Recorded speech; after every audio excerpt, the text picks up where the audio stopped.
উদ্বোধনী সঙ্গীতের মধ্যে দিয়ে আজ আমরা 25শে বৈশাখকে বরণ করে নিচ্ছি। উপস্থিত সকল সদস্যবৃন্দ এবং উপস্থিত সকল দর্শকবৃন্দদের আমাদের তরফ থেকে নমস্কার জানাচ্ছি, ছোটদের জানাচ্ছি অনেক আন্তরিক ভালোবাসা। আমাদের সঙ্গে আছে সঙ্গতে অসীম নন্দ, প্রমা বসু, শ্রমণা নন্দ, সায়ন্তনী ভট্টাচার্য, পৃথানন্দ। আর আমাদের এই যে অনুষ্ঠানটাকে সূচনা করে দিয়েছে আমাদের প্রিয় মোনালিসাকে দেখতে পাচ্ছি না, মোনালিসা অনুষ্ঠানটাকে সূচনা করে দিয়েছে, তাকে জানাই অনেক ভালোবাসা। ও আমার ছাত্রী, ওকে আমি অনেক ছোট থেকে চিনি। যাই হোক, আমরা উদ্বোধনী সঙ্গীত দিয়ে আমাদের অনুষ্ঠান শুরু করছি।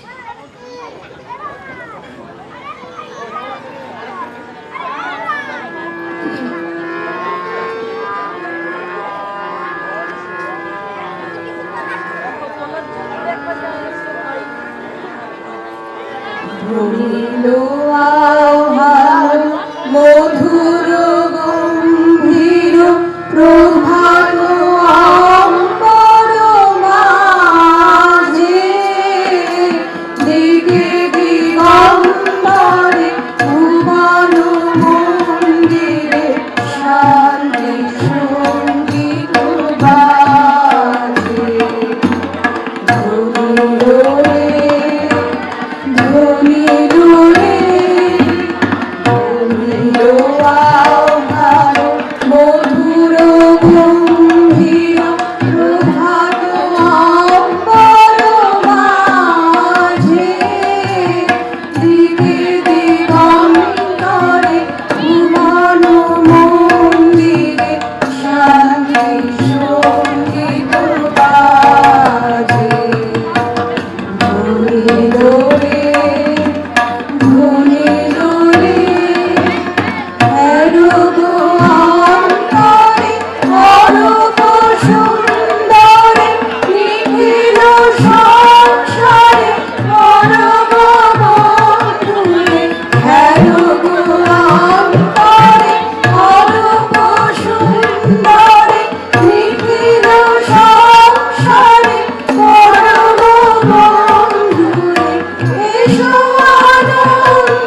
যদি দুষ্টুমি করে চাপার গাছে চাপা হয়ে ফুটি, ভোরের বেলা মাগো ডালের পরে কচি পাতায় করি লুটোপুটি, তবে তুমি আমার কাছে হারো, তখন কি মা চিনতে আমায় পারো? তুমি ডাকো খোকা কোথায় ওরে, আমি শুধু হাসি চুপটি করে। যখন তুমি থাকবে যে কাজ নিয়ে, সবই আমি দেখব নয়ন মেলে। স্নানটি করে চাপার তলা দিয়ে আসবে তুমি পিঠেতে চুল ফেলে। এখান দিয়ে পুজোর ঘরে যাবে, দূরের থেকে ফুলের গন্ধ পাবে, তখন তুমি বুঝতে পারবে না সে তোমার খোকার গায়ের গন্ধ আছে। দুপুরবেলা মহাভারত হাতে বুঝবে তুমি সবার খাওয়া হলো। আমি আমার ছোট্ট মেয়ে বোলাবো তো মনের পরে আমি, তখন তুমি বুঝতে পারবে না সে তোমার চোখে খোকার ছায়া ভাসে। সন্ধ্যেবেলায় প্রদীপ খানি জেলে দোলন যদি যাবে গোয়াল ঘরে, তখন আমি ফুলের খেলা খেলে চুপ করে মা পড়বো ধুয়ে ঝরে। আবার আমি তোমার খোকা হব, গল্প বলো তোমায় দিয়ে কব। তুমি বলবে দুষ্টু ছিলি কোথা, আমি বলবো বলবো না সে কথা। নমস্কার।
পারের পানে উদাসীন ধায় পূর্ণিমা সন্ধ্যা তোমার রজনীগন্ধায় রূপসাগরের পারের পানে উদাসীন ধায় তোমার প্রজাপতির পাখা তোমার প্রজাপতির পাখা আমার আকাশ চাওয়া মুগ্ধ চোখের রঙিন স্বপ্ন মাখা তোমার চাঁদের আলোয় মিলায় আমার দুঃখ সুখের সকল অবসান তোমার হাওয়ায় হাওয়ায় করেছি জীবন আগুন হাওয়ায় হাওয়ায় করেছি জীবন আমার আপন ঘর আমার পাগল ছেঁড়া প্রাণ তোমার হাওয়ায় হাওয়ায় করেছি জীবন আগুন হাওয়ায় হাওয়ায় করেছি জীবন আমার ছুটি দিতে বল, সকাল থেকে পড়েছি মেলা। এখন আমি ঘরে বসে করবো শুধু পড়া পড়া খেলা। তুমি বলছো দুপুর এখন সবে, না হয় যেন সত্যি হলো তাই। একদিনও কি দুপুরবেলা হলে বিকেল হলো মনে করতে নেই। আমি তো বেশ ভাবতে পারি মনে, ছুটি দেবে কাছে মাঠের শেষে বাগদি বুড়ি চুপি বুড়ি নিয়ে চা তুলছে পুকুর ধারে এসে। আধার ওরম মাঝের কাছে তোলা কালি হয়ে এলো দিঘির জল, হাতের থেকে সবাই এলো ফিরে, মাঠের থেকে এলো চাষির জল। মনে কর না উঠলো সাজের তারা, মনে কর না শূন্য হলো যেন রাতের বেলা দুপুর যদি হয়, দুপুরটা রাত হবে না কেন?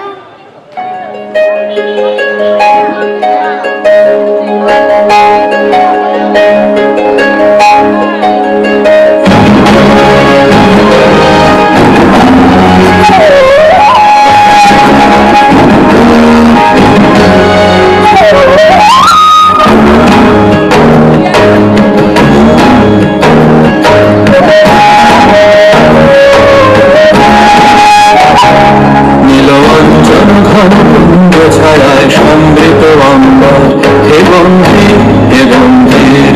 নীলঞ্জন ঘন কুঞ্জ ছায়ায় সমৃত অম্বর হে গম্ভীর হে গম্ভীর।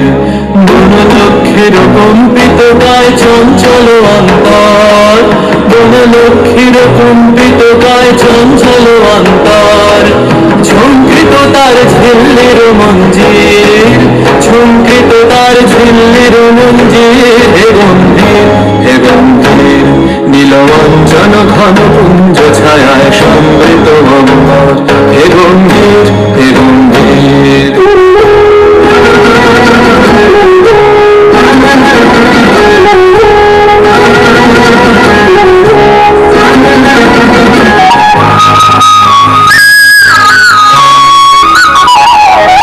বর্ষানুগীত হল মুখরিত মেঘমন্দ্রিত ছন্দে, মেঘমন্দ্রিত ছন্দে।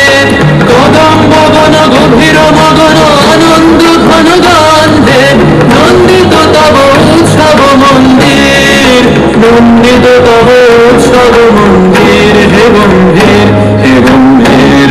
নীলঞ্জন ঘন কুঞ্জ ছায়ায় সমৃত অম্বর হে গম্ভীর হে গম্ভীর।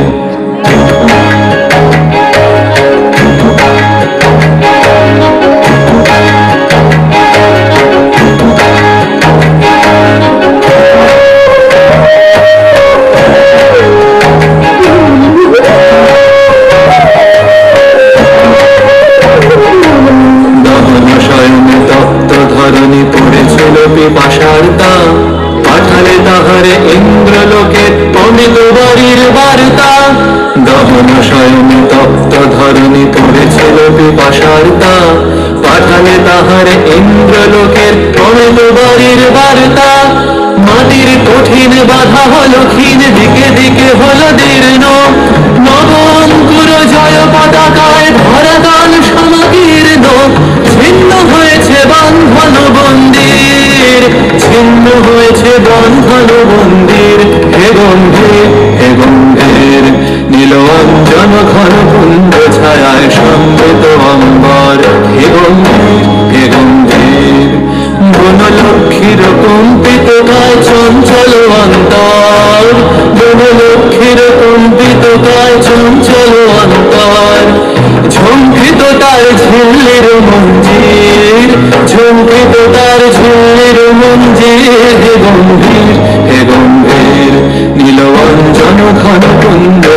ছায়ায় সমৃত অম্বর, হে গম্ভীর হে গম্ভীর, নীলবঞ্জন ঘন কুঞ্জ ছায়ায় সমৃত অম্বর, হে গম্ভীর হে গম্ভীর। তো বড় হইনি আমি, ছোট আছি ছেলে মানুষ বলে, দাদার চেয়ে অনেক মস্ত হব বড় হয়ে বাবার মতো হলে। দাদা তখন পড়তে যদি না যায়, পাখির ছানা বসে কেবল খাঁচায়, তখন তারে এমনি বকে দেব, বলবো তুমি ভার দুষ্টু ছেলে, বলবো তুমি চুপটি করে পড়ো। যখন হব বাবার মতো বড়, তখন নিয়ে দাদার খাঁচাখানা ভালো ভালো পড়বো পাখির ছানা। 10:30 যখন যাবে বেজে, নাওয়ার জন্য করবো না তো তারা, ছাতায় একটা ঘাড়ে করে নিয়ে টটি পায় বেরিয়ে আসবো পাড়া। মশাই দাবা এলে পরে চৌকি এনে দিতে বলবো ঘরে। তিনি যদি বলেন খোকা দেরি হচ্ছে, সেলেট কোথা, বসে পড়া করো, আমি বলবো দেখছো খোকা তো আর নেই, হয়েছি যে বাবার মতো বড়। মশাই শুনে তখন কবে, বাবু মশাই আসি এখন তবে। রথের দিনে খুব যদি ভিড় হয়, একলা যাব করবো না তো ভয়। মামা যদি বলেন ছুটে এসে খোকা হারিয়ে যাবে, আমার করে চড়ো, আমি বলবো দেখছো নাকি মামা, হয়েছে যে বাবার মতো বড়। শুনে মামা বলবে তাই তো, খোকা তো আর সেই খোকা নাই তো। নমস্কার। রবীন্দ্র কোলাজে কথা তাল বাদ্যে আমি সমৃদ্ধ।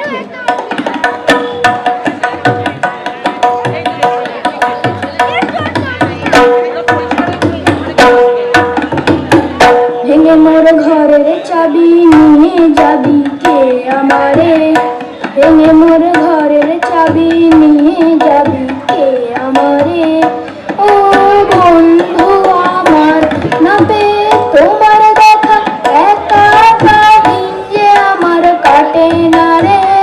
ভেঙে মোর ঘরের চাবি নিয়ে যাবি কে আমারে, ভেঙে মোর ঘরের চাবি নিয়ে যাবি কে আমারে। হাতের তালুর ওপর যেমন হাজার আঁকি বুকি, আমার জেলার চতুর্দিকে তেমনি নদী রুকি। ঘরে নদী বাইরে নদী, নদী উঠোন জুড়ে একটি নদী আমার গায়ে জল দিয়েছে ছুঁড়ে। ছুরুক নদী উড়ুক নদী ঘুরুক পায়ে পায়ে, আমার কবি তোমার কবি, কবি বিশ্ব জুড়ে। এপার কবি ওপার কবি, তুমি বিশ্ব কবি। প্রণাম করি আজ বৈশাখের মাথা নত করি। ভেঙে মোর ঘরের চাবি নিয়ে যাবি কে আমারে, ভেঙে মোর ঘরের চাবি নিয়ে যাবি কে আমারে।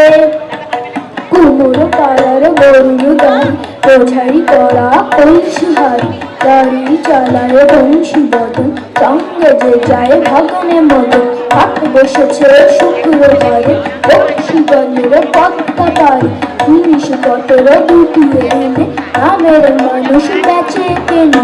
উচ্ছে বেগুন পটল মূলো, পেটের বোনা ধামা কুলো, সর্ষে ছোলা ময়রা আটা, ভিতর ব্যাপার নকশা কাটা। হাজিরি করা বেরি হাতা, শহর থেকে সস্তা ছাতা। কলসি ভরা এখো দূরে, মাছি যত বেড়ায় উড়ে। ঘরে রাতি নৌকো বেয়ে আনলো ঘাটে চাষির মেয়ে।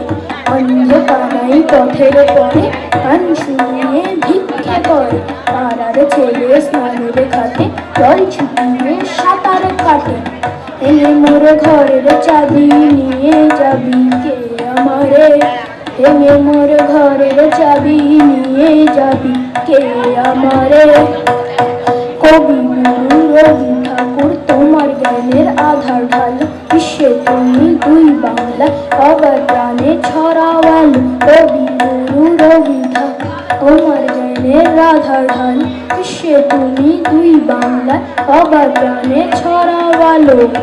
দই চাই গো দই চাই, দই চাই গো, দই চাই গো দই চাই, দই চাই গো।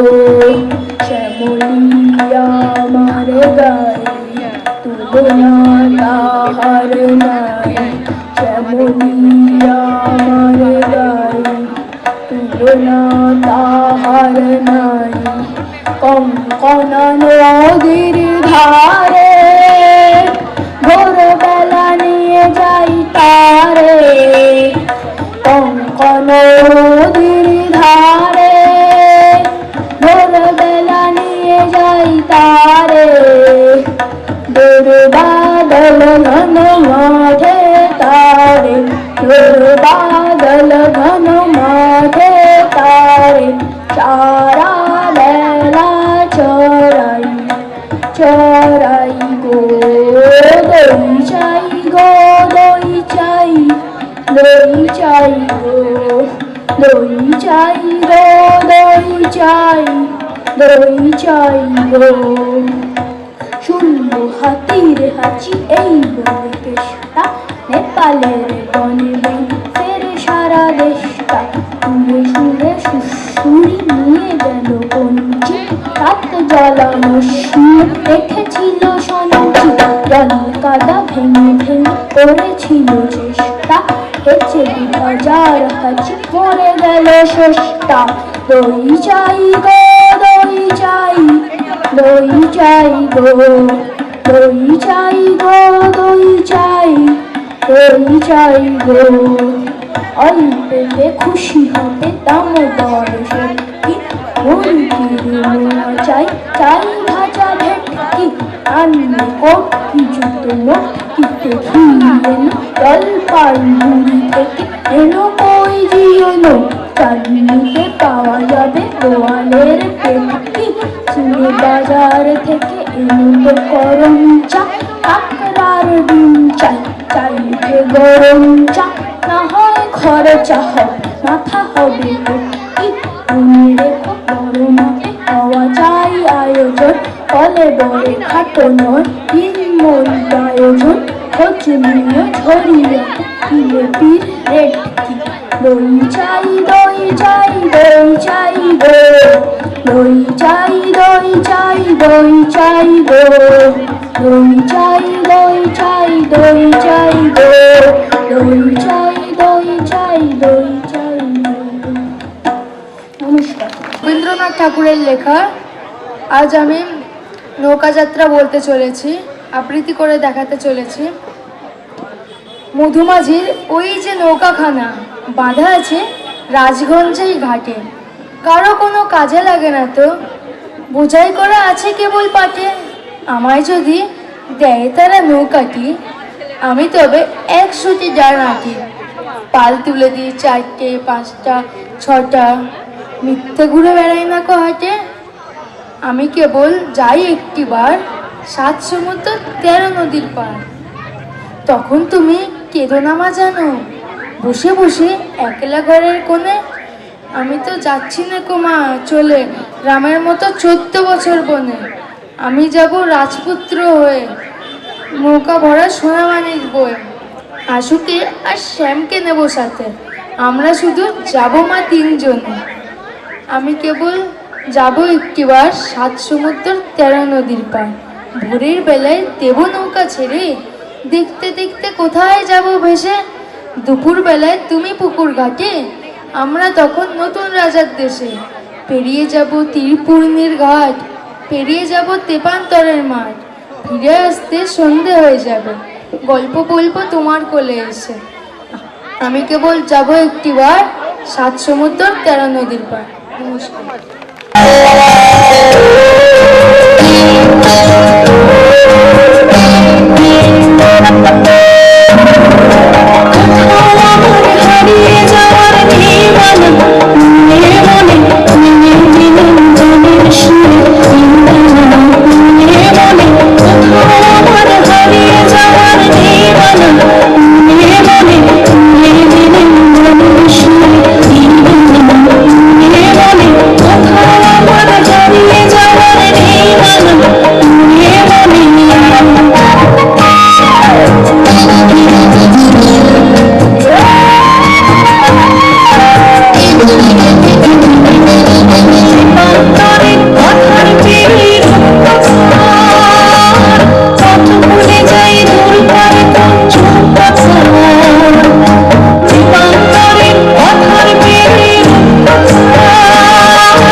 আমরা স্বাগত জানাবো।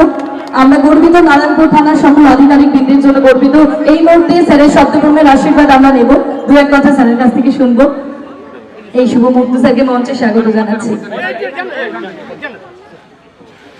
আমার মঞ্চে একটা ফোবিয়া আছে, যাই হোক রবীন্দ্রসংঘের সমস্ত সদস্য তথা এলাকাবাসী যারা আজকে এখানে প্রোগ্রাম দেখছেন সকলকে আজকে রবীন্দ্র জয়ন্তীর শুভেচ্ছা জানাই।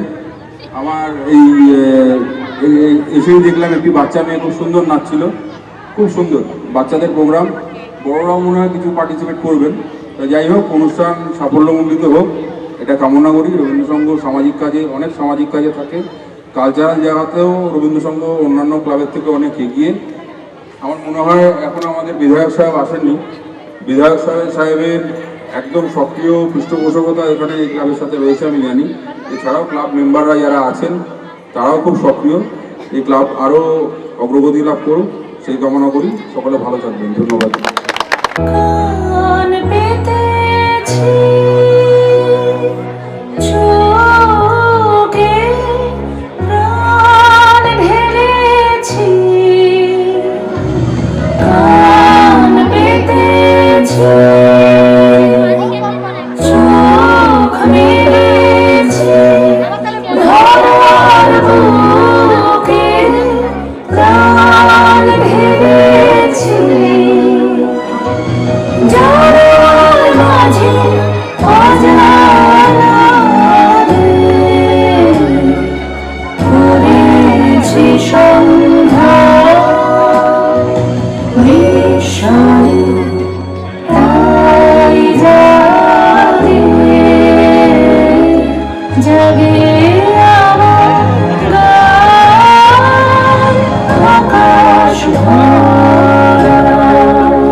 কবিগুরুর মূর্তিতে মাল্যদান করলেন এসপিকে চন্দন প্রধান মহাশয়, আমাদের ইউএসডব্লিউ এর কার্যকরী সভাপতি। আমরা ইউএসডব্লিউ এর পক্ষ থেকে দারুণ দারুণ। এখনো তো বড় হইনি, আমি ছোট আছি, ছেলে মানুষ বলে। দাদার চেয়ে অনেক মস্ত হব, বড় হয়ে বাবার মতো হব। তখন পড়তে যদি না চায়, পাখির ছানা বসে কেবল খাঁচায়, তখন তারে এমনি বকে দেব। বলবো তুমি চুপটি করে পড়ো, বলবো তুমি ভারী দুষ্টু ছেলে। যখন হব বাবার মতো বড়, তখন নিয়ে দাদার খাঁচাখানা ভালো ভালো পুষবো পাখির ছানা।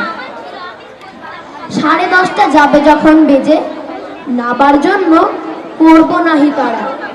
ছাতা একটা ঘাড়ে করে নিয়ে চটি পায়ে বেরিয়ে আসবো পাড়া। গুরুমশাইয়ের দাওয়ায় এলে পরে চৌকি এনে দিতে বলবো ঘরে। তিনি যদি বলেন ছেলের কথা দেরি হচ্ছে, বসে পড়া করো, আমি বলবো খোকা তো আর নেই, হয়েছি যে বাবার মতো করো। গুরুমশাই শুনে তখন বলবে, বাবু মশাই আসি এখন তবে। কি জুতো লটকিতে গিয়ে জলপাইগুড়ি থেকে এলো কই জিও না, চাটনিতে পাওয়া যাবে গোয়ালের পেটকি। চিনে বাজার থেকে এলো তো গরম চা, কাঁকড়ার ডিম চাই, চাই যে গরম চা। না হয় খরচা হবে, মাথা হবে কি, মনে রেখো গরমাতে করা চাই আয়োজন। কলেবর খাটো নয়, 3 নুন প্রয়োজন। ফজলিও ঝরিয়াতে জিলিপির রেট খুশি হবে, দামোদর সত্যি মূর্তির মোয়া চাই, চাই ভালো ভেটকি। আনবে কটকি জুতো, মটকিতে ঘি এলো, জলপাইগুড়ি থেকে এলো কয়েদি এলো চাকরিতে পাওয়া যাবে বোয়ালের পেটটি চিনে বাজারের থেকে এলো তো গরম চা কাকড়ার থেকে চাই চাই যে গরম চা না হয় খরচা হবে না তা হবে ভেটকি মনে রেখো বড় মাপে করা চাই আয়োজন কলে বড় খাটো নয় তিন মন আয়োজন খোঁজ নিয়ে ঝরে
মেঘের সঙ্গী চলে দিক দিগন্তের পানে নিঃসীম সন্ধি শ্রাবণ বর্ষণ সঙ্গীতে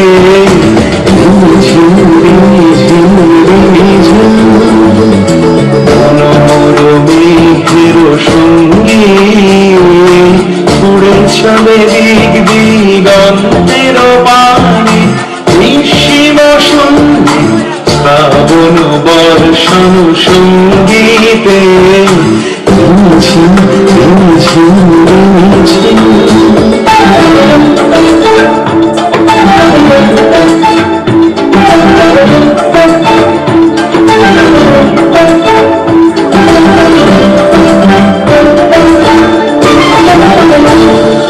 মনোমোর হংস বলাকার পাথায় যায় উড়ে গচিত গচিত চকিত তড়িত আলোকে মনোমোর হংস বলাকার পাথায় যায় উড়ে গচিত গচিত চকিত তড়িত আলোকে ঝঞ্ঝন মন্দির বাজায় ঝঞ্ঝা রূপ আনন্দে কল কল কল মন্ত্রে নির্ঝরিণী ডাক দেয় প্রলয়াভারে মনোমোর মেঘের সঙ্গী উড়ে চলে দিক দিগন্তের পানে নিঃসীম সন্ধি শ্রাবণ বর্ষণ সঙ্গীতে ঝিম ঝিম ঝিম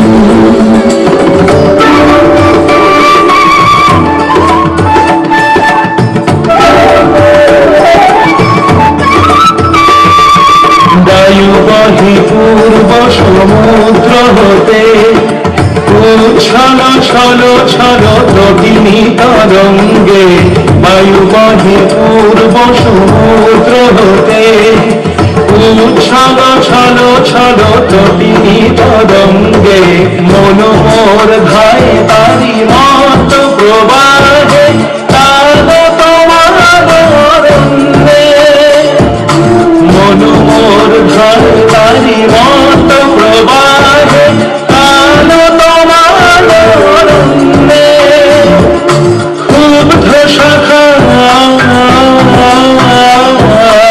আন্দোলনে মনোমোর মেঘের সঙ্গী উড়ে চলে দিক দিগন্তের পানে নিঃসীম সন্ধি শ্রাবণ বর্ষণ সঙ্গীতে রিঝিম রিঝিম রিঝিম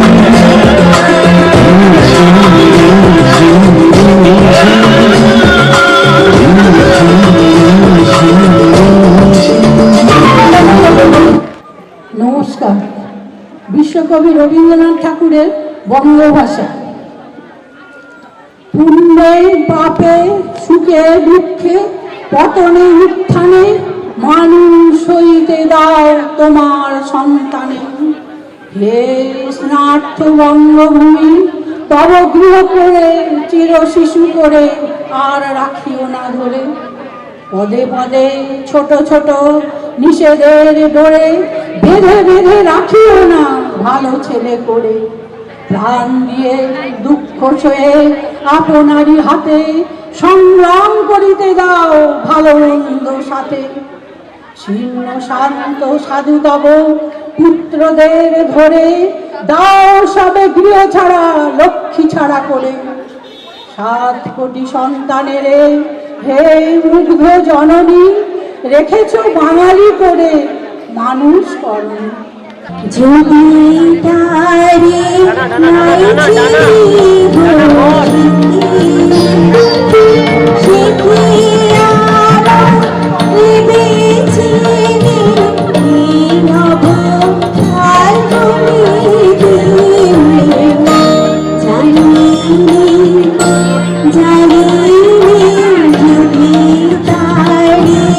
নাই চিনি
আমাদের কবিগুরুর মূর্তিতে মাল্যদানের মধ্য দিয়ে এই সুন্দর মুহূর্ত আরো সুন্দর করে তুলেছেন। সবাই মিলে জোরে করে করতালির মধ্য দিয়ে আমরা এই সুন্দর মুহূর্তকে আরো সুন্দর করে তুলবো। আমাদের প্রিয় মাম্পি শ্রীমতী আরাত্রিকা ভট্টাচার্যা, আমাদের গর্বের জায়গা এই মুহূর্তে আমাদের বিধাননগর কর্পোরেশনের এনএমআইসি, এই মুহূর্তে আমাদের রাজারহাট নিউটাউন বিধানসভার অনেক দায়িত্ব পালন করছেন। বাবিন্দা সবসময় দারুণভাবে দক্ষ সংগঠক হিসাবে এগিয়ে চলেছেন।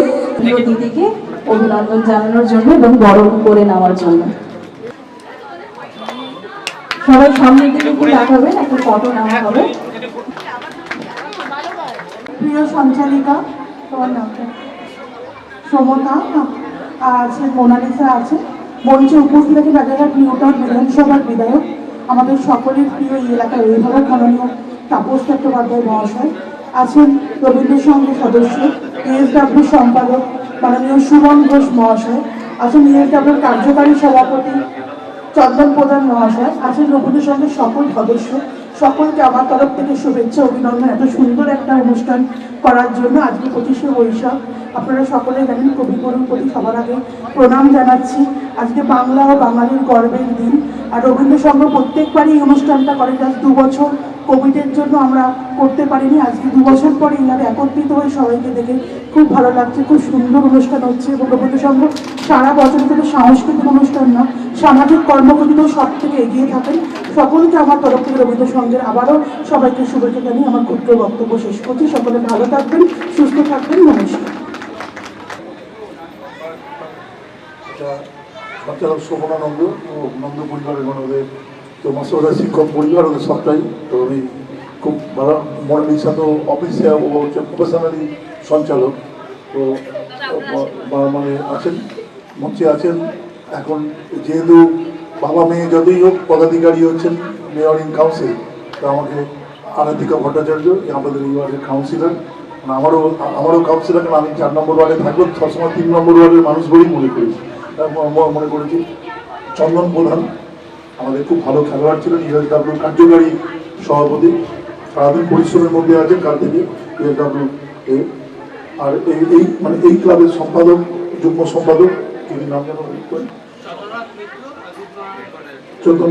চন্দ্রনাথ মিত্র, রবীন্দ্রনাথ ভট্টাচার্য এবং সুমন ঘোষ বাবির বলার অপেক্ষা রাখে না, সে আমাদের সামাজিকভাবে নেতৃত্ব এবং ইএসডব্লিউ এখন যুগ্ম সম্পাদক।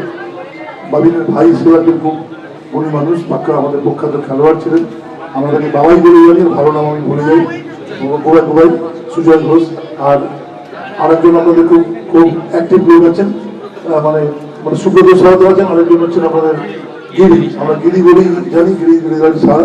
খুবই সব কিছুতে লাগে, মানে বলে যে মানে কথা যে চুলো যে রান্না যে রাবেও সে চুলো বাঁধে, ওর সে সব কোয়ালিটি আছে ও সব। আর এছাড়া ক্লাবের আরও সব সদস্য বিন্দু সব 19 জন অনেকক্ষণ ধরে আছেন। এই সময় তবলার হারমোনিয়াম তার সামনে বক্তব্য খুবই অনেক বিষয়, কিন্তু ক্লাবটার নাম রবীন্দ্র সংঘ, আর ক্লাবটার সঙ্গে আমরা সকলে খুব প্রাণ দিয়ে যুক্ত।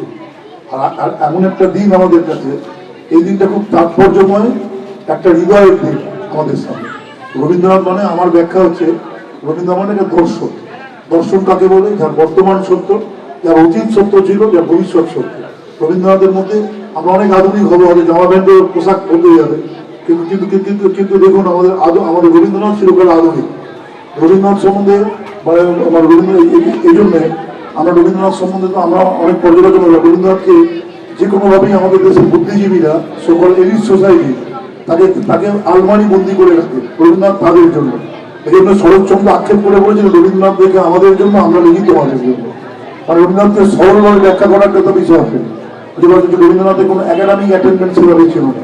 রবীন্দ্রনাথ যখন নোবেল পুরস্কার পেলেন, কলকাতা ইউনিভার্সিটি এলিট সোসাইটি একদিন ক্রিটিসাইজ করে কবিতা লিখেছিলেন, ঠাকুর বাড়ির রবি সেও নাকি কবি। এই ছিল আমাদের কলকাতার এলিট সোসাইটির মানসিকতা। তাকে কাউন্টার করে তিনি যখন যখন সেটা সমাবর্তন করলেন, সেই থেকে সমাবর্তন কথাটা চালু হয়েছে, ইউনিভার্সিটিতে তাকে যখন দিতেন, তখন তিনি বললেন, এই মনিহার আমার নাই সাজে।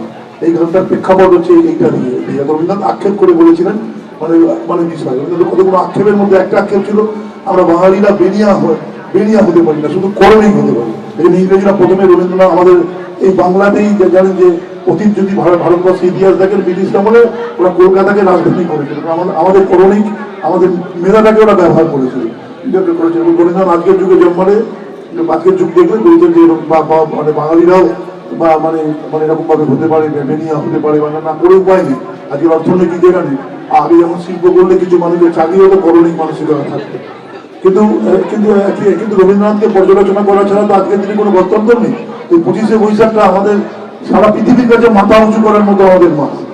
এই দিনটা আমাদের কাছে অত্যন্ত গর্বের মাস। আর রবীন্দ্র সংঘ ক্লাবটার নাম তার রবীন্দ্রনাথের মূর্তি সত্তার সঙ্গে আমরা যুক্ত ছিলাম। রবীন্দ্রনাথের প্রথম এই অঞ্চলে রবীন্দ্রনাথের জন্মদিনে ট্যাবলো থেকে আরম্ভ করে সাজিয়ে সন্ধ্যেবেলার অনেক অনুষ্ঠান রবীন্দ্র সংঘ এখানে বিষয়গুলো করছে। রবীন্দ্রনাথের সঙ্গে বিষয়, তার সঙ্গে অঞ্চলটার নাম রবীন্দ্র, সবটা মিলিয়ে একটা রবীন্দ্রনাথের একটা বিষয়। এবং মানুষগুলো খুব সাংস্কৃতিক, এখানে এমন মানুষ আছেন, আমার এক বৌমা আছে দাঁড়িয়ে খুব ভালো গান গান, তার একসঙ্গে কাসেট টাসেট করেছিলাম আমরা। তো রবীন্দ্রনাথকে সরলভাবে ব্যাখ্যা করার জন্য কোনো প্রচেষ্টা আমাদের সিলেবাসেও নেই, আমাদের চর্চার মধ্যেও নেই। মানে রবীন্দ্রনাথ মানে একটা দেখবেন একটা দৃশ্য গান হলেও হয় না, ছেলে যাচ্ছে খুব খারাপ কাজে, তো বাবা মাকে একবার নমস্কার করে, জানে যে সাইকোলজিক্যালি জানে খারাপ কাজ করতে যাচ্ছি, বাবা মাকে নমস্কার টুটে যায়। আপনার নেতারা ঘুষ নিলে বুঝি খুব খারাপ, কিন্তু বাবা মাকে যাওয়ার সময় এমন নমস্কার করি যেন ভাজা মাছটা উল্টে খেতে যাবে। তো আমাদেরও দেখবেন রবীন্দ্রনাথের মানে বিষয়টা হচ্ছে রবীন্দ্রনাথকে যখন কোনো কিছু রবীন্দ্রনাথের গান ছাড়া বাঙালিরা কোনো কিছু মানে বিষয়টাকে করে না। রবীন্দ্রনাথ আমাদের জীবনের সব প্রান্তে আছেন, সব প্রান্তে আছেন জীবনের সব প্রান্তে। যদি তোর ডাক শুনে কেউ না আসে তবে একলা চলবে, এই গানটার প্রেক্ষাপট যদি সাধারণ ছেলে বা সিলেবাসে ব্যাখ্যা করা হয়, একটা 8 9 এর পাশের ছেলে খুব কি অন্যায় হয়ে যাবে যে ভাই সুভাষচন্দ্র বসু রাগ করে দেশ ছেড়ে চলে যাচ্ছে, কংগ্রেস দলের মধ্যে গান্ধীজিকে সমর্থন দেয়নি বলে ভোটে জিতলেও মনে একটা দুঃখ ছিল, গান্ধীজির মতো মহান নেতা আমাকে সমর্থন দিল না, আমাকে ঠিক অ্যাসেসমেন্ট করতে পারলো না। এই রাগ করে যখন চলে যাচ্ছেন তিনি গুরুদেবের কাছে রবীন্দ্রনাথের কাছে এসেছিলেন। রবীন্দ্রনাথ সবকিছু শুনে কিছু কথা বলেননি, বলছেন তুমি কোথায় যাবে, কোন জায়গাতে যাবে, জাহাজটা সময় দিয়ে রেখেছিল। তখনও কিন্তু সুভাষচন্দ্র বসুর মনে আক্ষেপ ছিল যে গুরুদেবও কিছু বললেন না, তাহলে দেশে কিছু হবে না। হঠাৎ তিনি যখন জাহাজে উঠছেন পরের দিন একটা চিরকুট গেল, যদি তোর ডাক শুনে কেউ না আসে তবে একলা চলবে। কোনো মানুষ তো একা চলতে পারে না, পৃথিবীতে সবকিছু কালেক্টিভ, কিন্তু একা চলা মানে নীতি নিয়ে চলা, একা চলা মানে আদর্শ নিয়ে চলা, একটা মতাদর্শ নিয়ে চলা। এটা ছিল। এবার জানেন শ্রীমতী ইন্দিরা গান্ধী তিনি বিশ্বভারতীতে লেখাপড়া করেছেন, তার এবং তার মনের ছিল, স্বপ্ন ছিল তিনি তার মৃত্যুতে এই গানটা বাজবেন। কারণ ইন্দিরা গান্ধীর মৃত্যু খুবই দুঃখজনক হয়েছিল, আপনারা জানেন। সেখানে দাঁড়িয়ে কিন্তু এই গানটাকেই তাকে স্মরণ করা হয়েছিল। অথবা আজকের নিশ্চয়ই আপনাদের এখানে অনেক অনুষ্ঠান হয়েছে বা হচ্ছে, সেখানে দেখবেন আমরা সবাই রাজা আমাদেরই রাজার রাজত্বে কমন একটা বাচ্চাদের নিয়ে নাচ থাকে। এই কিন্তু একটা বাচ্চাকে বোঝানো হয় না যে এই গানের পরিপ্রেক্ষিতটা কি। পরিপ্রেক্ষিতটা হচ্ছে শিয়ালকোটে গেছেন রবীন্দ্রনাথ, তিনি রাজা রাজ পরিবারে জন্মেছেন, তাকে মানে সেখানে দাঁড়িয়ে তিনি মানে তিনি চাইছেন, মানে তিনি বললেন যে আমি মানে তিনি তবলা হারমোনিয়াম কেড়ে নিলেন, নিয়ে বললেন আমরা রাজা না, রাজা হচ্ছে তাসের রাজা, মানে ইংরেজেরা রাজা, আমরা যেদিন পরাধীনতা মুক্ত করতে পারবো রাজা বলে কোনো জিনিস হবে না। অথচ তিনি জন্মেছেন কিন্তু রাজ পরিবার, তার জন্ম কিন্তু রাজ পরিবার। এই জন্য তিনি লিখেছিলেন রবীন্দ্রনাথকে যারা খাঁচাবন্দি করতে চান তাদের উদ্দেশ্যে রবীন্দ্রনাথ লিখেছিলেন মোর নাম এই বলে খ্যাত হোক আমি তোমাদেরই লোক, এই হোক মোর শেষ পরিচয়। রবীন্দ্রনাথের শেষ পরিচয় মানে এরকম একটা বিষয়ের মধ্যে দিয়ে রেখেছেন। কেউ পর্যালোচনা, রবীন্দ্রনাথ মানে পূজা পর্যায়ে পূজা বিশ্বাস করেন। রবীন্দ্রনাথের সব পর্যায়ে, ঋতু পর্যায়ে, পূজা পর্যায়ে রবীন্দ্রনাথকে পর্যালোচনা করলে ভারতবর্ষের কোনো পর্যালোচনা হতে পারে। এখানে ছেলে মেয়েরা আছেন খুব ম্যাচিউর। আমরা বিজ্ঞান নিয়ে করি, আইনস্টাইন পৃথিবীতে এখন অব্দি শ্রেষ্ঠ মানুষ যারা জন্মেছেন, সে আইনস্টাইন বলেছেন আমি যা বিজ্ঞানে আবিষ্কার করি রবীন্দ্রনাথ সাহিত্যটা বিষয়গুলো করেন। ভাবুন আমরা ভারতীয় হিসেবে কত বড় খবর। এখন অব্দি আইনস্টাইন বলছেন রবীন্দ্রনাথকে কি তার ব্যাপার, একটা গান আছে দেখেন সবাই শুনেছি আমরা, বিশেষ করে দেবপদ বিশ্বাসের গলা, যা রবীন্দ্রনাথকে একটু ভালোবাসি বা বছরে একবারও শুনি, আকাশ ভরা সূর্য তারা দাঁড়িয়ে মাঝখানে আমি আছি। এই গানের প্রেক্ষাপট ব্যাখ্যা করতে গিয়ে বলছেন আকাশ ভরা সূর্য তারা মানে কি, যেমন পুরুষ এবং নারী এখানে আছে। আমাদের প্রত্যেকের দেহেতে শুক্রাণু এবং ডিম্বাণু আছে, হাজার হাজার শুক্রাণু ডিম্বাণু আমাদের দেহ থেকে নিগৃহীত হয়। পার্টিকুলার একটা শুক্রাণুর একটা ডিম্বাণুর মিলনের ফলে মানুষ হয়। রবীন্দ্রনাথ বলেছেন আমি খুব ভাগ্যবান, আমার পিতা মাতার একটা শুক্রাণুর একটা ডিম্বাণুর মিলনের ফলে আমি মানুষ হয়েছি। তাহলে যদি নিগৃহীত যেগুলো আমাদের নষ্ট হয় তার মধ্যে করতাম তাহলে কিন্তু আমরা মানুষ হতে পারতাম না। পৃথিবীতে এর থেকে সেরা বিজ্ঞান আইনস্টাইন বলছেন কিছু হতে পারে না। আকাশ ভরা সূর্য দ্বারা গাড়ি মাঝখানে আমি আছি, মানে মানে মানে বিষয়টার মধ্যে একটা বিষয়। আমাদের বাংলা চলচ্চিত্র জগৎ ভাগ হয়েছে সত্যজিৎ রায়কে পরবর্তী প্রজন্মের রবীন্দ্রনাথ বলা হয়। সত্যজিৎ রায় হয়েছেন তার সমস্ত বাংলা বইতে রবীন্দ্রসঙ্গীত, যে বাংলা বইতে রবীন্দ্রসঙ্গীত নেই সেই বাংলা বই কখনো মানে বিষয়টাকে যুক্ত হতে পারে না। রবীন্দ্রনাথ সম্বন্ধে এরকম একটা ব্যাপার। আমরা এই জন্য আমি এত কথা বললাম, দর্শক আছেন, আমার একটা প্রচেষ্টা হচ্ছে যে আমার এক বন্ধু আমাকে বলেছিলেন যে আমার একটা যখন আমি এটা কি করি পাপ পর করছি, আমি একসময় কমিউনিস্ট পার্টি করতাম, তখন ধারণা ছিল রবীন্দ্রনাথ মানে একটা বড় বড় লোক আর বুর্জোয়া করুন, মানে সে ধারণাটা ভুল হওয়ার পর আমার যেখানেই বক্তব্যটাকে মনে করতে পারেন যে এটা মনে হয়েছে আমি আমি সরল করে রবীন্দ্রনাথকে, আমার এক শিক্ষক ছিলেন তিনি বলতেন সরল করে মনে করাটাই শিক্ষকতার মানে। শিক্ষকতা মানে আমাদের দেশে আছে দেখবেন কঠিন ইংরেজি বললেই পাণ্ডিত্য আছে, আর আমরা পাণ্ডিত্যটা আপনি সহজভাবে এক্সপ্রেস করতে পারলে আপনি মানুষদেরকে সামনে হতে পারলে তবে এটা দেখা থাকে। কোনো বড় ডাক্তারকে আপনি কথা বলে দেখবেন খুব ভালো ডাক্তার, সে দেখবেন আপনার সামনে সব তার ডাক্তারি শাস্ত্রটাকে এমনভাবে আপনার সামনে প্রেজেন্ট করবে সে মনে হবে যেন আপনার কাছে বিষয়। আমি কুণাল সরকার এই সময় জন্য বিখ্যাত হার্ট স্পিকার, তার সঙ্গে আমার তিনি যখন আমাদের সঙ্গে কথা বলেন মনে যেন তিনি একটা সরল ভাষায় বলছেন, যে কোনো বিনয়ী মানুষ। শিক্ষা বিনয় আনে, শিক্ষা কখনো অহংকার আনে না, আর বিনয় মানে কোনো দোয়া হয় না, বিনয় হচ্ছে একটা পাণ্ডিত্যের একটা বড় বড় গুণ। তো সেটাকে সামনে রেখে আমরা বিষয়টাকে নিয়ে আসতে ফলে রবীন্দ্রনাথ সম্বন্ধে আমি আপনাদের সামনে রাখলাম। আমাদের নিউ টাউন বিধানসভায় আমি আগামী বিধানসভার অধিবেশনে তুলব। আমাদের এখানে আমিটি বিশ্ববিদ্যালয় আছে, শুনলাম নাকি, মানে শুনলাম আজকে নাকি তার পরীক্ষার্থী রবীন্দ্রনাথের গলা মালা দেওয়ার দিন। এই বাংলায় এটা আমরা সহ্য করবো না, আমি এটা বিধানসভায় তুলবো। এই বাংলায় এটা সহ্য করবো, রবীন্দ্রনাথকে বাদ দিয়ে এই বাংলা আপনি ইংরাজি পড়াতে পারেন, কোনো আপত্তি নেই, সবকিছু করতে পারেন, আপত্তি নেই। নিজের ভাষাকে বিকিয়ে দিয়ে আমি সব ভাষাকে, আমি ইংরাজিকে খুব সম্মান জানাই, হিন্দিকে সম্মান জানাই, গুজরাটিকে সম্মান জানাই, আমার ভাষাকে তো অপমান করে দেবে। আমার মাকে আমার সামনে যদি অপমান করে আমি তাকে আস্ত রাখবো না, কারণ এটা আমার অপরাধ। আমার মাকে বাঁচানো মানে সব মায়ের প্রতি শ্রদ্ধা জ্ঞাপন করা, আমার ভাষাকে সম্মান জানানো মানে সব ভাষাকে সম্মান জানানো, আমার সম্মান জানানো। এটা কখনো হতে পারে না নিউ টাউনে বড় প্লট নিয়ে আমার কৃষকের জমি নিয়ে আমি বিদ্যালয় হবে আর সেখানে দাঁড়িয়ে রবীন্দ্রনাথ অবহেলিত থাকবে, এটা আমাদের বাংলা আমরা হতে দিতে পারি না। বিধানসভাতে আমরা তুলবো, বিধানসভাতে আমরা তুলবো যে একটুখানি 1 ঘন্টা করে হলেও রবীন্দ্রনাথের অনুষ্ঠান প্রত্যেক স্কুলে যেন থাকে, স্কুলে অনুষ্ঠানগুলো যেন একটা মানে থাকে। আমরা এবছর একটা এক্সপেরিমেন্ট করে দেখলাম, সকালবেলাটা আমরা প্রভাত ফেরি, খুব দুর্ভাগ্য যে আমাদের দৃষ্টির জন্য করতে পারলাম না, খুব সুন্দর হচ্ছিল। সামনেবার আমরা ক্লাবগুলোকে নিয়ে বসে বলবো, একটা টাইম করে দেবো যে 1 ঘন্টা করে প্রতি ক্লাবকে রবীন্দ্রনাথ নিয়ে আলোচনা করতে হবে, মানে রবীন্দ্রনাথ কিছু করতে হবে, গান করুন, নাচ করুন, ইত্যাদি করুন, এই বিষয়টাকে আমাদের সামনে রাখতে হবে। আমি শেষ করি এটা বলে, আমার এক বন্ধু ছিলেন 15-20 বছর আগে, তিনি এমপি হয়েছিলেন। সে আমাকে একটা গল্প বলেছিল, এটা বাঙালি হিসেবে আমার মাথা উঁচু হয়ে গেছিল। বলছিল পার্লামেন্টের একটা সেশন চলছে, 42 জন এমপি, তখন বিজেপি হয়নি, কংগ্রেস, বামফ্রন্ট, তৃণমূল সব এমপিরা মানে আছে। স্পিকার মহোদয় কিছুক্ষণের জন্য পার্লামেন্ট বন্ধ করেন। আমি বিধানসভার সদস্য, এখন ব্যাপারগুলো বুঝি। এই স্পিকার কিছুক্ষণের জন্য রিলিফ দেন, মেয়েদের অনেকক্ষণ কথা বললে আর একটা গন্ডগোল করলে বন্ধ করেন, আরেকটা স্বাভাবিক পরিস্থিতিতে বন্ধ করেন। তিনি স্বাভাবিক পরিস্থিতিতে পার্লামেন্ট বন্ধ করেছিলেন কিছুক্ষণের জন্য, 1 ঘন্টার জন্য। সবাই মিলে চা খেয়ে দেখেছিলেন। তো কাস্তরী বাঙালিরা চা খেতে ভালোবাসে, 42 জন এমপি সব একসঙ্গে চা খাচ্ছিলেন। হঠাৎ উত্তরপ্রদেশের এমপি আমাদের এমপিদের দেখে টিটকিরি মেরে বললেন, আরে কি ব্যাপার, তোমরা এক হলে কোনদিন প্রধানমন্ত্রী হতে পারবে না। এইটা শুনে 5 মিনিট সবাই নিজেদের কথাবার্তা বলে দল মত ভুলে গিয়ে বাঙালি সেন্টিমেন্টে রবীন্দ্রনাথের প্রতি শ্রদ্ধা জানিয়ে সবাই এক হয়ে গেল। রবীন্দ্রনাথ সবাইকে এক করে দিলেন, না কংগ্রেস, না বামফ্রন্ট, না তৃণমূল, সবাই মিলে এক হয় বাঙালি সেন্টিমেন্টে। সবাই এক হয়ে গিয়ে কিছুক্ষণ আগে উত্তরপ্রদেশের এমপিকে ডাকলো, ডেকে বললো, ভাই কি বললে, আমরা প্রধানমন্ত্রী হতে পারবো না, নানা কোনো আক্ষেপ নেই, কিন্তু আমরা যা করে রেখেছি তাকে আমাদের উঠতে আর বসতে হয়। বলে কি করে রেখেছো, বলে পার্লামেন্টে জাতীয় সঙ্গীত দিয়ে শুরু হয়, সেটা রচনা করেছেন রবীন্দ্রনাথ ঠাকুর। বলছে ভাই 1 থাপ্পড় মারলে, মানে 1 থাপ্পড় মারলে বলে 1 থাপ্পড় খেয়েছো, আর 1 থাপ্পড় খাওয়ার জন্য রেডি থাকো। পাশের একটি রাষ্ট্র বাংলাদেশ, তারও জাতীয় সঙ্গীত রচনা করেছেন রবীন্দ্রনাথ ঠাকুর।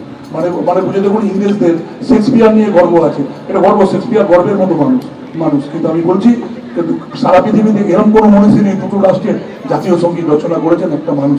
এটা আমাদের গর্বের ব্যাপার। ব্যাপারগুলো আমাদের সামনে প্রেজেন্ট করা হয় না, ব্যাপারগুলো আমাদের সামনে সরলভাবে পাওয়া হয় না। আমাদের কাছে পাণ্ডিত্য মানে কিছু গুরু কথা বলো, পাণ্ডিত্য মানে বিষয়টাকে কিছু মানে ব্যাপার, পাণ্ডিত্য মানে একজনের সঙ্গে মতের আদান প্রদান না করতে পারলে পাণ্ডিত্যের কোনো মানে থাকে না। পাণ্ডিত্যের মানের একটা মানে থাকে। এই জন্য আজকে রবীন্দ্রসংঘ একটা সুন্দর আলোচনা করেছেন, যার নামে আমাদের এই ক্লাব অলরেডি আমাদের এলাকা খুব প্রতিষ্ঠিত ক্লাব। খেলাধুলো, ক্রীড়া, সংস্কৃতি সবটা নিয়ে ক্লাব একটা আমাদের এলাকা একটা মানে অন্যতম সেরা ক্লাবে পরিণত হয়েছে।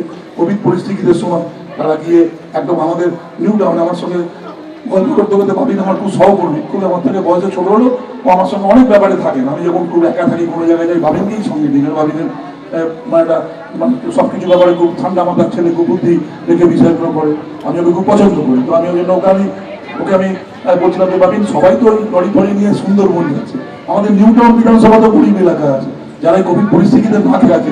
সর্দার পাড়া বলে আমি ভোটে জিতেছি, কত মানুষ আমাদের ভোট দিয়েছে। সর্দার পাড়া বলে একটা জায়গা আছে চাঁদপুরে, যেখানে মানুষ খেতে পারে। ওরা ছোড়া এই ক্লাব থেকে 4 দিন 5 দিন 7 দিন গিয়ে ওখানে মানুষকে খাওয়ালো, এই মানুষগুলোর সঙ্গে সম্পর্ক হয়ে গেছে, এটা আন্তরিক ভাবে, এটাই ক্লাব করেছে। এই ক্লাব নানা কারণে আমাদের অনেকগুলো ক্লাবই করেছে, নানাভাবে করেছে। কোভিড পরিস্থিতিতে আমরা অসাধারণ সর্বদিনে কাজ করেছি। কি করেছি আজকে যদি বলেন আমরা আবার যদি আসে ভয় পেয়ে যাবো, পারবো কিনা সন্দেহ আছে। তখন একটা মুহূর্তের মধ্যে চোখের মাথায় পড়েছি, আদর্শবোধ মাথায় হয় না। মানে রবীন্দ্রনাথ আমাদের কাছে ফিলোসফি দর্শন, যার অতীত বর্তমান ভবিষ্যৎ সত্য, তাকে সামনে রেখে কোনো রবীন্দ্রনাথ কখনো মানে সবসময় আধুনিক রবীন্দ্রনাথ। রবীন্দ্রনাথকে আমরা বিষয়টাকে রাখবো। আমি সকলকে আমার পক্ষ থেকে ধন্যবাদ জানাচ্ছি। আপনারা আমাকে সুযোগ করেছেন, আমি এতগুলো দর্শক থেকে দেখলাম একটু সময় নিয়ে না করার কারণে এটা বলার জায়গা রবীন্দ্র সংঘ ক্লাব, যেখানেই সুযোগ থাকে কথাগুলোকে আমরা বলার চেষ্টা করি। আরও আমাদের এই ব্যাপারের উপর কাজ করতে হবে, আমরা সেই কাজ আমরা করব। সকলে মিলে ভালো থাকবেন। খুব সুন্দর প্রোগ্রাম করছেন, সকলে মিলে উপস্থিত থেকেছেন। এত সুন্দর একটা পরিবেশে সুন্দর অনুষ্ঠান হচ্ছে। এই অনুষ্ঠানের সাফল্য মানে আসবেই। আমি ক্লাবেরও একজন মনে করি, আমি ক্লাবের সঙ্গে যুক্ত আছি। এই ক্লাবের সঙ্গে এই ক্লাব আমাদের খুব প্রিয় ক্লাব, সুন্দর অনুষ্ঠান করছেন রবীন্দ্র জয়ন্তী। মানে সবাই তো অনেক কথা বলে, কিন্তু আমাদের এখানে 55টা ক্লাব আছে। কোন ক্লাব রবীন্দ্রনাথ নিয়ে একটা অনুষ্ঠান করছেন, কেন করবেন না? করতে বাধ্য হক আমাদের। আমরা সবকিছু করবো। কালী পুজো করতে আমরা হয়তো বলতে হয় না, দুর্গা পুজো করতে বলতে হয় না, রবীন্দ্রনাথের জন্মদিন পালন করতে বলতে হবে কেন? রবীন্দ্রনাথের জন্মদিন পালন করাটা আমাদের এইভাবে হওয়া। এই হকটা রবীন্দ্র সংঘ তার নামের প্রতি, উত্তরাধিকার প্রতি সম্মান জানাবেন। আমি তাদেরকে শ্রদ্ধা জানাচ্ছি এবং এর থেকে শিক্ষা গ্রহণ করে আমরা যখন ESW করছি, কারোর ব্যর্থতা ধরার দরকার নেই। যে স্বামী বিবেকানন্দ বলেছেন, কারোর দোষ ধরার দরকার নেই। সবার একটা করে গুণ আছে, সবার গুণ নিয়ে একটা মালা করে তাহলে প্রকৃত মালা হবে। আমরা সব ক্লাবের কাছে আগামী বছর চেষ্টা করবো এই বার্তা পৌঁছে দিতে, যে সবাই মিলে আমরা আসুন। একটা সময় থাকবে, যে সময়ের মধ্যে সাইরেনের মতো বাজবে, আমরা সবাই রবীন্দ্রনাথের প্রোগ্রামটা করবো। কত বাচ্চা এখান থেকে দাঁড়িয়ে বিষয়টাকে মানে কথা হবে। সবাই ভালো থাকবেন, নমস্কার, ধন্যবাদ। ভালো থাকবেন, সবাইকে নমস্কার। কবিগুরুর চরণে প্রণাম। আমার নিবেদন বিশ্বকবি রবীন্দ্রনাথ ঠাকুরের লেখা লুকোচুরি। আমি যদি দুষ্টুমি করে চাপার গাছে চাপা হয়ে ফুটি, ভোরের বেলা মাগো ডালের পরে কচি পাতায় করি লুটোপুটি, তবে তুমি আমার কাছে হারো। তখন কি মা চিনতে আমায় পারো? তুমি ডাকবে খোকা কোথায় রে? আমি শুধু হাসবো চুপটি করে। যখন তুমি থাকবে যে কাজ নিয়ে, সবই আমি দেখব নয়ন মেলে। স্নানটি সেরে চাপার তলা দিয়ে আসবে তুমি পিঠেতে চুল ফেলে। এখান দিয়ে পুজোর ঘরে যাবে, দূরের থেকে ফুলের গন্ধ পাবে। তখন তুমি বুঝতে পারবে না সে তোমার খোকার গায়ের গন্ধ আসে। দুপুর বেলা মহাভারত হাতে বসবে তুমি সবার খাওয়া হলে। গাছের ছায়া ঘরের জানালাতে পড়বে এসে তোমার পিঠে কোলে। আমি আমার ছোট্ট ছায়াখানি দোলাবো তোর বইয়ের পরে আনি। তখন তুমি বুঝতে পারবে না সে তোমার চোখে খোকার ছায়া ভাসে। বিকেল বেলা প্রদীপ খানি জেলে যখন তুমি যাবে গোয়াল ঘরে, তখন আমি ফুলের খেলা খেলে টুপ করে মা পড়বো ঘুরে ঝরে। আবার আমি তোমার খোকা হব, গল্প বলো তোমায় গিয়ে কব। তুমি বলবে দুষ্টু ছিলি কথা, আমি বলবো না সে কথা। নমস্কার।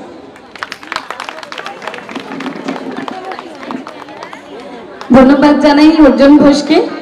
গতকাল মাতৃদিবস গেছে, আর কবিগুরুর মায়ের যে সুন্দর সম্পর্ক, আর এই উপস্থিত সকল মায়েদেরকে অনেক অনেক শুভেচ্ছা জানাচ্ছি। এই মুহূর্তে মঞ্চে স্বাগত জানাচ্ছি যোগা অ্যান্ড অ্যারোবিক সেন্টারের যিনি কর্মধার রেসপেক্টেড তরুণ ছাতা কুণ্ডুকে মঞ্চে স্বাগত জানাচ্ছি। রেসপেক্টেড পূর্বী ঘোষ, শ্রীমতী পূর্বী ঘোষকে মঞ্চে স্বাগত জানাচ্ছি। আরো একবার জোরে করে বায়োলজিক্যাল ইনস্ট্রুমেন্ট আমরা বাজিয়ে দেবো। শ্রদ্ধেয় শ্রী তাপস চ্যাটার্জি মহাশয় আমাদের মধ্যে থেকে বিদায় নিচ্ছে ওনার আশীর্বাদ রেখে। আমি রেসপেক্টেড সম্পাদক মহাশয় চন্দ্রনাথ মিত্র মহাশয়কে অনেক অনেক ধন্যবাদ জানাবো। সন্ধ্যেবেলা থেকে বাপুদা যেভাবে সহযোগিতা করছেন ধন্যবাদ জানাবো। রেসপেক্টেড অভিষেককে ছিলেন আরাত্রিকা ভট্টাচার্য ইমাম আইসি এবং সুমন ঘোষ আমার খুব প্রিয় বন্ধু, আমাদের সংস্থার সম্পাদক। এবং এই ক্লাবটা কতখানি শক্ত ভিতরের উপর দাঁড়িয়ে আছে যে আজকে সকালবেলা আমাদের একটা অনুষ্ঠান ছিল প্রভাত, এখানে প্রায় 450 পুরুষ মহিলা একত্রিত হয়েছিলেন। সবে আমরা 9:15 শুরু করেছি এবং সকালবেলা রৌদ্রোজ্জ্বল পরিবেশে ভেবেছিলাম যে আদৌ এটা শুরু করা যাবে, তা 10টা পর্যন্ত হাঁটতে পারবো। তারপরে ভাবলাম এত বড় আকাশটা কিভাবে মেঘে ঢেকে গেল সেটাই ভাবছি। এত বড় আকাশটা 15 মিনিটের মধ্যে ঢেকে গেল এবং বৃষ্টি ঝরঝর করে নামলো। 9:15 শুরু হওয়ার সঙ্গে সঙ্গে লালকুটি পার হওয়ার আগেই বৃষ্টি এসে আমাদের সমস্ত প্রোগ্রামটা মাটি করে দিল। এবং সারাদিন কীভাবে কাটবো অনেকখানি ব্যথা বেদনার মধ্যে কাটালাম। দুপুরবেলা ঘুমালাম। 3টের সময় আমাদের কালীবার্কে অনুষ্ঠান ছিল, পৌশালী ব্যানার্জির সঙ্গীত মুখর সন্ধ্যা, কিন্তু সেখানেও প্রোগ্রামটা হবে কিনা আমরা শেষ পর্যন্ত ওয়েট করলাম। 3:30 পর্যন্ত ওয়েট করার পর ডিসিশন নিলাম প্রোগ্রামটা ক্যান্সেল করা হোক। মনটা গিয়ে বাড়িতে ঘুমিয়ে পড়লাম একটুখানি। 6:30টার সময় উঠে বললাম কী করবো। রবীন্দ্রসঙ্গীতের দিকে পা বাড়ালাম, দেখলাম এখানেই হচ্ছে মনোজ্ঞ পরিবেশ। এখানে আসলে অন্তত রবীন্দ্রনাথের প্রতিকৃতিতে শ্রদ্ধা জানানো যাবে এবং এখান থেকে রবীন্দ্রনাথের সম্পর্কে অনেক কিছু শোনা যাবে। রবীন্দ্রনাথ কেন আমি জানি রবীন্দ্রসঙ্গ সেই প্রোগ্রামটা করে। আমি ওইখান থেকে অনেকবার যাতায়াত করেছি, কিন্তু সাহস হয়নি কোনোদিন রবীন্দ্রনাথের এই রবীন্দ্রসঙ্গে প্রবেশ করবো। এদের এখানে কৃষ্টি কালচার শিল্প এমনভাবে মেলবন্ধন সৃষ্টি হয়। কালী পুজো এত ভালো করেন মহিলারা, দুর্গা পুজো এমনভাবে করেন মহিলারা, আমার শ্রদ্ধায় মাতানত হয়ে যায়। তো স্বাভাবিকভাবে যেভাবে আজকের অন্তত সন্ধ্যেটা অন্তত রবীন্দ্র সঙ্গে এসে সকালবেলা যে অভাবটা ছিল সেটা পুরোপুরিভাবে পূর্ণ হয়ে গেছে। এবং বিশেষ করে আমি কেন বলছিলাম যে 3জন মাথা এই ক্লাবের আছে, সুমন ঘোষ, পিঙ্কা সাহায়, পি। 3জন না থাকা অবস্থাতেও এই ক্লাবটা রবীন্দ্র জয়ন্তী কি সুন্দরভাবে পালন করছে। তার মানে ওরা কত বদ্ধপরিকর এবং সুশৃঙ্খল ব্যবস্থার মধ্য দিয়ে কিভাবে পালন করার জন্য চেষ্টা করেছে যে ওদের না থাকাটা খুব একটা গুরুত্বপূর্ণ হয়নি। কেন ওরা কিন্তু একবারে বলেও নি যে আমরা কিন্তু রবীন্দ্রসঙ্গ রবীন্দ্রনাথের জন্মদিন পালন করবো, ইউএসডব্লিউ প্রোগ্রামটা একদিন পেছনে হোক, তাতে কিচ্ছু যায় আসতো না। কিন্তু ওরা একবারও বলেনি। সকাল 7:30 8টার সময় 3জনই ওখানে উপস্থিত ছিল। 3:30টার সময় আমরা তাপসদার সঙ্গে যখন মূল মঞ্চে গেছি সেখানে উপস্থিত ছিল, আবার সন্ধ্যেবেলা এখানে উপস্থিত আছে। তাহলে একটা মানুষ 24 ঘন্টা সময়ের মধ্যে সব কিছু করতে পারে যদি আমার ভাবনা এবং চিন্তাভাবনা সঠিক পথে দিশা দেখায়। এবং সেটা আমরা প্রতি মুহূর্তে শিখছি। কেন এই একটা মানুষের থেকে, যে মানুষটা 3টের সময় একটুখানি সময় পেয়েছে, আমাদের বসে আঁকা প্রতিযোগিতা ছিল, সেই মানুষটা আমাদের সঙ্গে 1 ঘন্টা কাটিয়ে গেল। বলে চন্দন চলো একটু চায়ের দোকানে বসে গল্প করি। তখন মনে হয়নি, আমার গর্ব হচ্ছিল যে সত্যি কি একজন বিধায়কের পাশে বসে আছেন একজন মানুষের পাশে। এই মানুষটা মানুষ সংস্পর্শে মিশে বলেন, মানুষের মাটির কাছাকাছি আসে থাকেন বলে, আর মানুষের সংস্পর্শে থাকেন বলেই আজকে এই মানুষটা এতক্ষণ মানে এখন চোখ বুঝলে ভাবি এই মানুষটা যখন থাকবে না তখন আমরা কি দিকে চলবো, আমাদের দিশা কোন দিকে যাবে। আমরা মনে হয় সেই সময় মনে হয় পৃথিবীটা অন্ধকার হয়ে যাবে মনে হয় যেন। আমরা সবসময় তাই ঈশ্বরের কাছে প্রার্থনা করি যতদিন উনি সবল থাকবেন, সুস্থ থাকবেন, মানুষের আশীর্বাদ নিয়ে যেন সকলের দিশা দেখানোর জন্য ওই ছাতাটা যেন সবসময় খোলা থাকে এবং তার তলায় আমরা সবাই দণ্ডায়মান থাকবো, শান্তিতে থাকবো, সুখে থাকবো। খুব ভালো করেছেন আজকের দিনটা, দারুণ একটা অনুষ্ঠান। 161তম জন্মবার্ষিকী রবীন্দ্রনাথের কথা খুব ভালো লাগলো। ভাবছিলাম একটা কবিতা আবৃত্তি করবো, পরে করবো নিশ্চিত, পরের বছর করবো। কেন ম্যাডাম একজন বয়স্ক মহিলা, উনি যখন আবৃত্তি করছিলেন উনি আমাকে অনুপ্রেরণা জাগিয়েছিলেন। পিঙ্কা বলছিল চন্দনের একটা কবিতা বলো না, এগুলো না আজকে বলার সময় নেই, একটা জায়গায় নিমন্ত্রণ যাব। খুব ভালো লাগলো, খুব ভালো থাকুন, সুস্থ থাকুন। 2 বছর পর আমরা আমাদের সমস্ত মনের অর্গল ছেড়ে বেরিয়ে চলে এসেছি। আমাদের বোঁদের বাঁধ ভাঙা উচ্ছ্বাস আমাদের মন থেকে বেরিয়ে চলে গেছে। চলুন আমরা রবীন্দ্রনাথকে স্মরণ করি। আগামী দিনে যে অনুষ্ঠানগুলো সেগুলো প্রাণ ভরে করব এবং রবীন্দ্রসঙ্গত সেই পথে দিয়ে আসি। সবাই ভালো থাকুন, সুস্থ থাকুন, নমস্কার। ধন্যবাদ জানাই আরো একবার রেসপেক্টেড চন্দন প্রধান মহাশয়কে। আমরা বিশ্বাস করি সকলের পরে সকলে, আমরা প্রত্যেকে আমরা পরের তরে, আর সেই বিশ্বাস নিয়ে উনি আমাদেরই লোক। সে তারেতে বাঁধিলাম তার গাহিলাম আর বার, মোর নাম এই বলে খ্যাত হোক।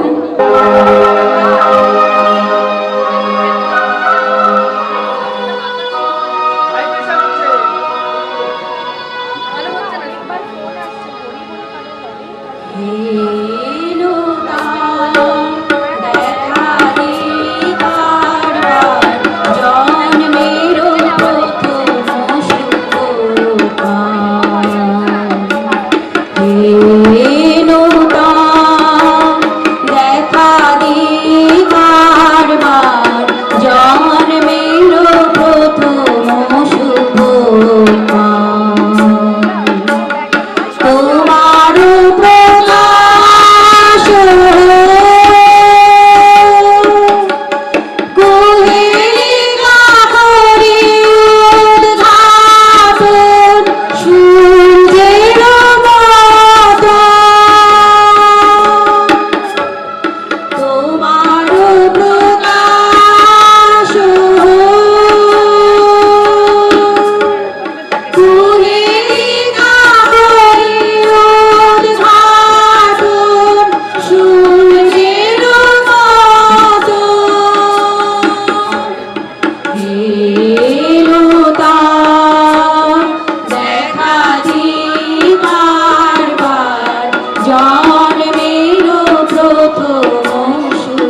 হৃদয় থেকে।